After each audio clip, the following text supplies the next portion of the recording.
देखो बच्चे लोग, इक्विवेलेंट वेट मुझे निकालना है KMnO4 का।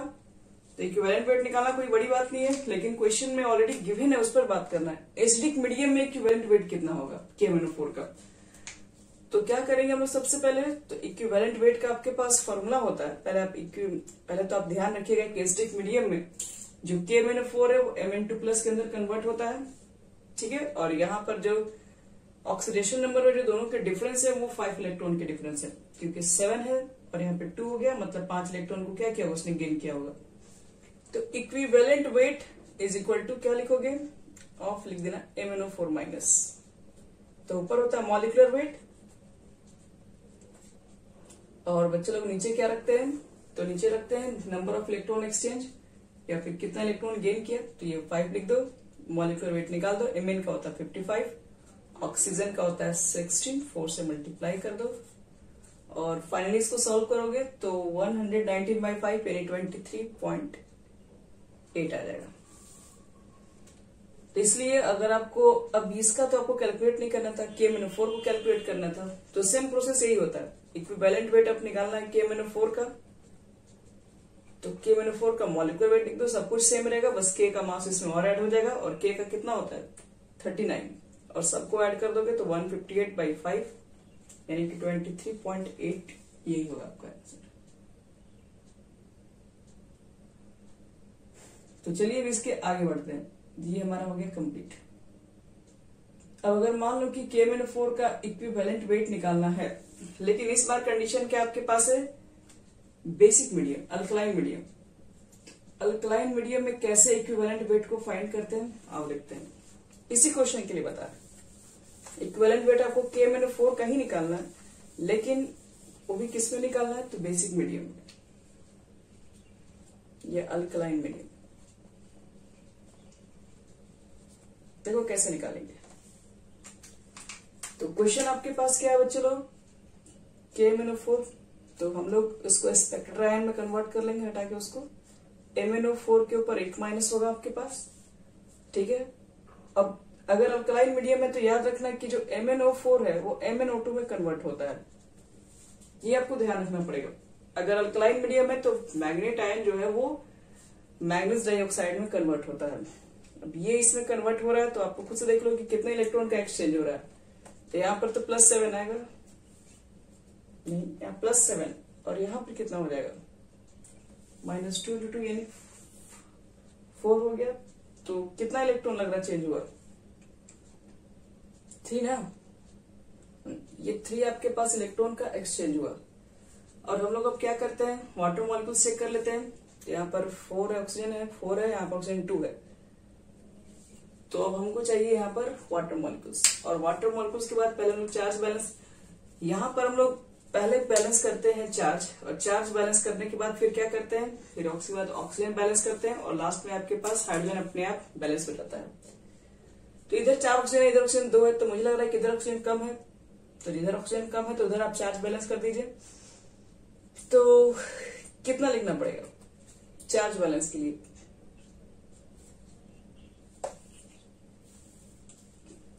चार्ज बैलेंस पहले होगा बच्चे लोग, कितना रख दे, 4 रख दे क्या, 4OH माइनस, और यहां पर आपके 3 और 1 4 इधर हो गया। और यहां पर देख लो 4 ऑक्सीजन इधर है और 2 ऑक्सीजन इधर है, तो 4 2 6, 4 यहां पर है, तो 2 वाटर मॉलिक्यूल। तो ये हमारा हो गया पूरा।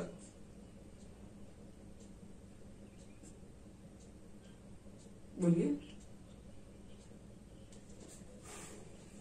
देखो ध्यान से, MnO4 था ना 1 माइनस, किसमें कन्वर्ट हुआ था, MnO2 के अंदर कन्वर्ट हुआ था कि नहीं है। तो आपके पास यहाँ पर चेक करना है चार्ज कितना है, तो 3 इलेक्ट्रॉन आपने लेकर गेन करके तभी आप इसमें कन्वर्ट हुआ होगा, क्योंकि यहाँ पर चार्ज कितना था, यहाँ पर 7 था, यहाँ पर 4 था, तो 3 इलेक्ट्रॉन को गेन किया होगा। तो इधर टोटल चार्ज कितना हो गया, एक इसके ऊपर है और एक इसके ऊपर है, 4 चार्ज है, 4 माइनस है, इसलिए हम लोग यहाँ पर भी क्या लिख देंगे 4OH माइनस। अब ये 4 माइनस इधर, 4 माइनस से चार्ज बैलेंस हो गया, और चार्ज के बाद फिर ऑक्सीजन चेक कर लेते हैं, उसके बाद हाइड्रोजन। तो ऑक्सीजन चेक करोगे थर्ड लाइन अपने आप हो जाएगा बैलेंस। तो 4 2 6 है, 4 इसमें था तो इसमें 2 वाटर मॉलिक्यूल्स लिखते हैं। ठीक है, अब बढ़ो इसमें आगे। तो अब क्या करना, मुझे मॉलिक्यूलर वेट निकालना बच्चे लोग। मॉलिक्यूलर वेट कर इक्विवेलेंट वेट। तो इक्विवेलेंट वेट किसका निकालोगे, MnO4 माइनस। सबका ये देखो एक ही का निकाल रहे हो, लेकिन अलग अलग केस में अलग अलग वैल्यू आएगा। तो MnO4 का मान निकालोगे तो Mn का 55, ऑक्सीजन का 16 इंटू 4 बटे में नीचे कितना लिखोगे इस कंडीशन में 3। अब इसको सॉल्व कर लो, जो भी आएगा 39.66 आ जाएगा। और सेम अगर KMnO4 का निकालना है तो यहाँ पर K के भी अब 4 ये मास को ऐड कर दो। तो K का आपके पास क्या होता है 39 प्लस 55 प्लस 64/3 और सबको सॉल्व कर लोगे इसमें तो यहां पर आ जाएगा आपके पास 52.66।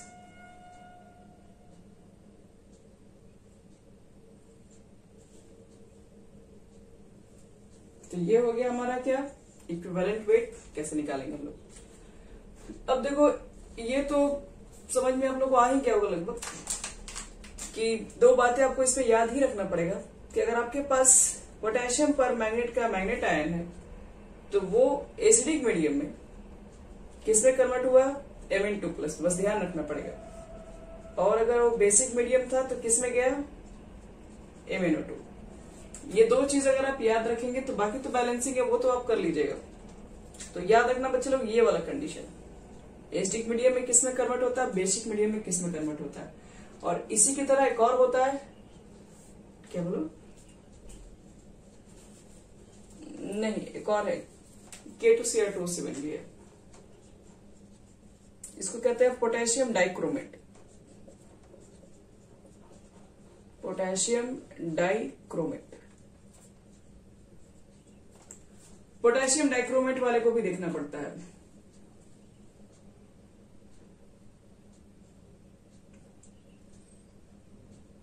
आओ चेक करते हैं कैसे इसको निकालेंगे। तो पोटेशियम डाइक्रोमेट के लिए देखो बच्चे लोग, इसका इक्विवेलेंट वेट निकालना है। तो इक्विवेलेंट वेट कैसे निकालेंगे,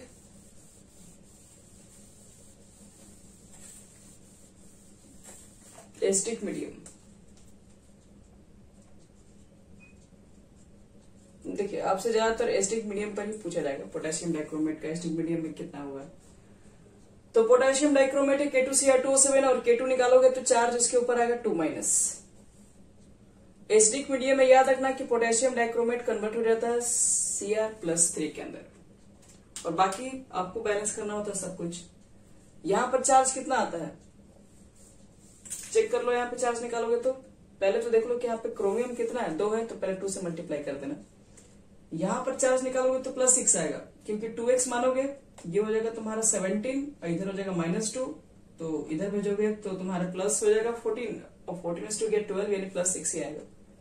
इधर +6 है और इधर +3 है। डिफरेंस कितना का है तो 6 यहाँ पर 2 क्रोमियम का लोगे तो 12 हो जाएगा और इधर लोगे तो कितना हो जाएगा टोटल चार्ज 6। 12 और 6 में कितना का डिफरेंस दिख रहा है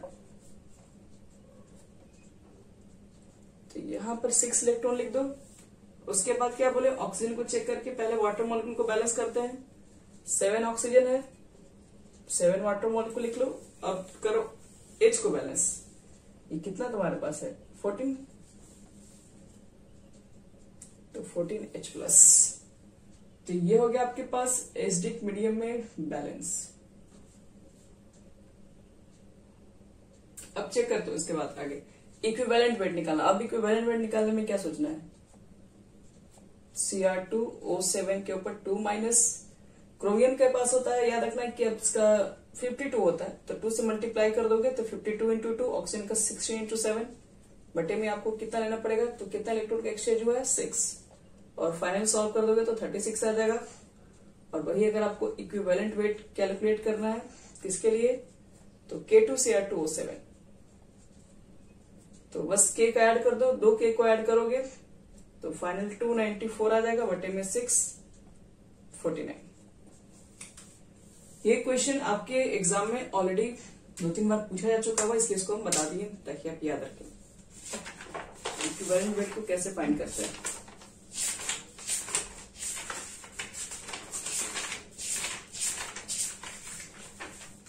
हो गया बच्चे लोग।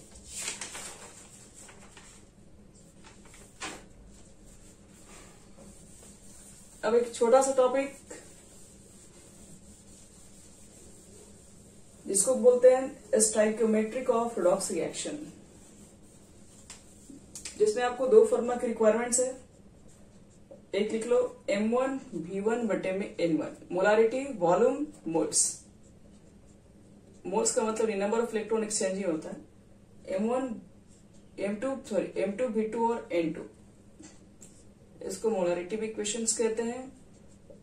N1 V1 is equal to N2 V2 भी होता है।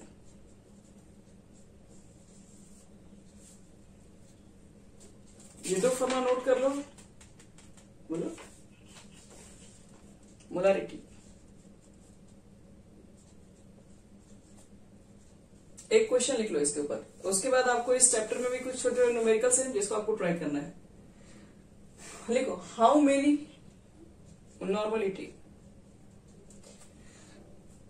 How many gram of potassium. ये सब पे एक हम वीडियो बना के रखे हैं, अब उसको ओपन करके देखिए, सब समझ में आएगा। How many gram of potassium dichromate are required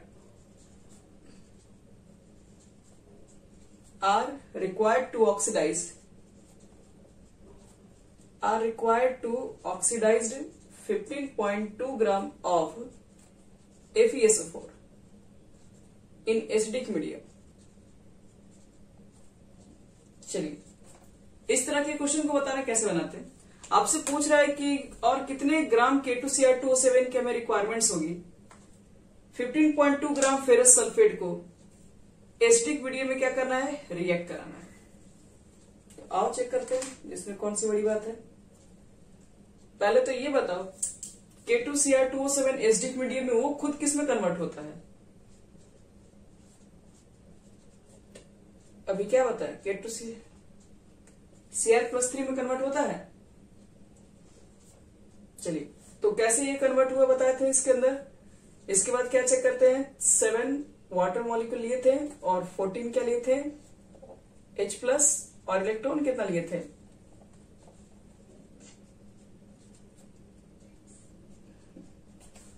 ये हमारा हो गया बैलेंस इक्वेशन।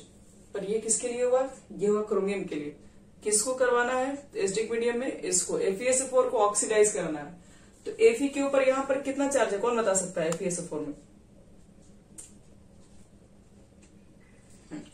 एक काम करते हैं, हम SO4 को हटाते हैं क्योंकि हमको ऑक्सीडाइज करना है। तो 2+ को ऑक्सीडाइज करोगे तो Fe2+ किस में जा सकता है, Fe3 में ही जाएगा।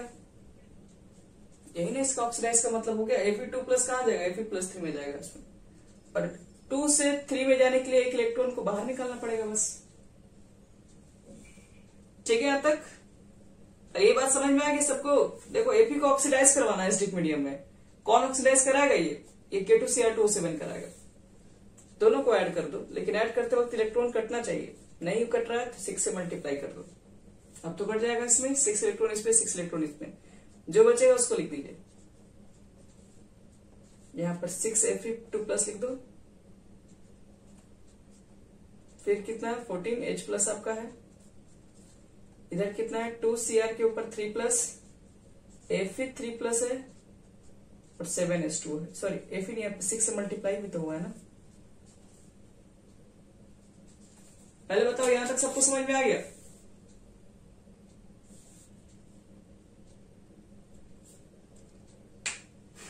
अब देखो, अब बनाते हैं क्वेश्चन। ये आपको बैलेंसिंग करने अच्छे से आना चाहिए। एसिडिक मीडियम में Fe को ऑक्सीडाइज कर दिए Fe3+3 में। पूछ रहा है कि आपके पास क्या बोलो, ये वाला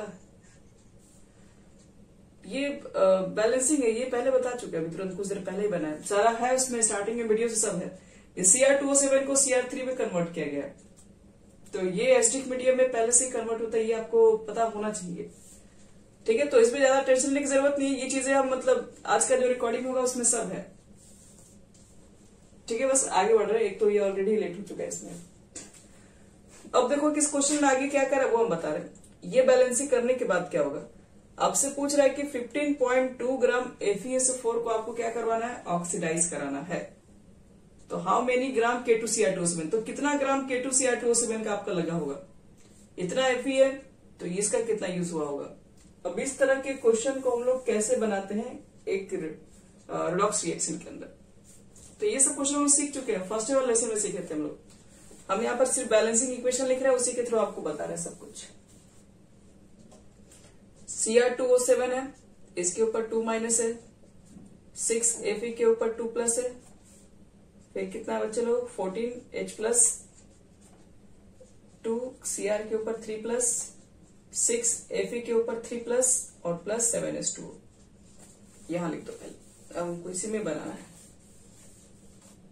तो पहले एक चीज बताओ, अगर हम इस इक्वेशन को ध्यान से देखें तो हम सब कुछ आएंगे तो यहाँ पर पुट भी कर सकते हैं, जैसे कि K2Cr2O7, आपके पास K2Cr2O7 का वैल्यू मांग रहा है, ना कि Cr2O7 का मांग रहा है, तो हम यहाँ पर वैल्यू चाहेंगे तो K2 का पुट कर सकते हैं। तो यहाँ पर टोटल मास कितना हो जाएगा, 1 मोल का K2Cr2O7 के लिए देख रहे हैं। तो इसका देखो, तो मॉलिक्यूलर मास निकालोगे, मॉलिक्यूलर वेट फॉर 1 मोल के लिए कितना हो जाएगा,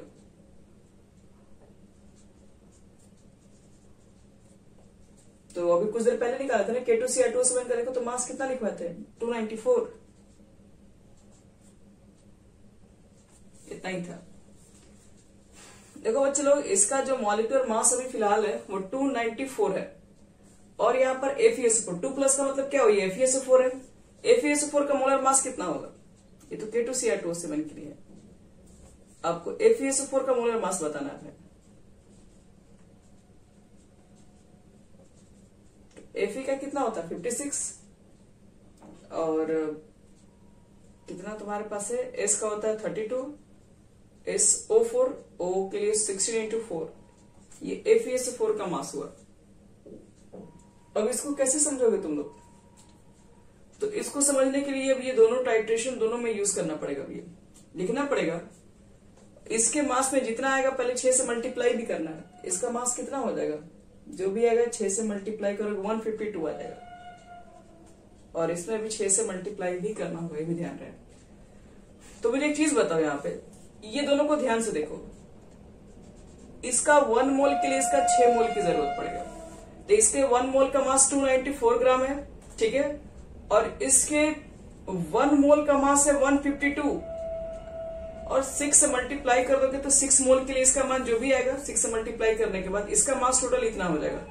तो हम लोग क्या बोलेंगे, इतना मास FeSO4 के लिए कितना K2Cr2O7 का रिक्वायरमेंट है, तो 294 ग्राम बोलोगे, यानी कि इतना ग्राम आपके पास जब FeSO4 रहेगा, ठीक है, इसके लिए हमको 294 ग्राम चाहिए होगा K2Cr2O7, इसलिए 1 पर कितना होगा निकाल देंगे, और इसलिए आपके पास कितना है क्वेश्चन में, तो 15.29, तो इसलिए बताना है कि 15.29 पर कितना ग्राम रिक्वायरमेंट होगा K2Cr2O7।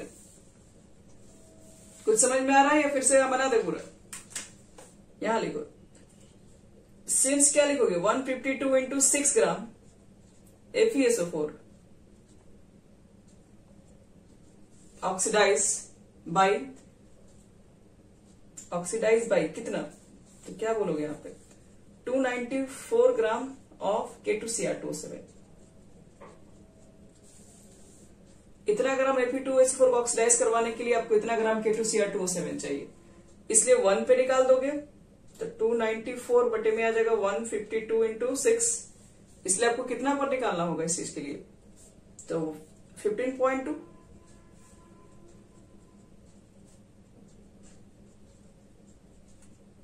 और इसको पूरा सॉल्व कर दोगे तो 4.9 के आसपास आएगा, और ये जो बच्चे लोग आएगा यही हमारा आंसर भी बन जाएगा।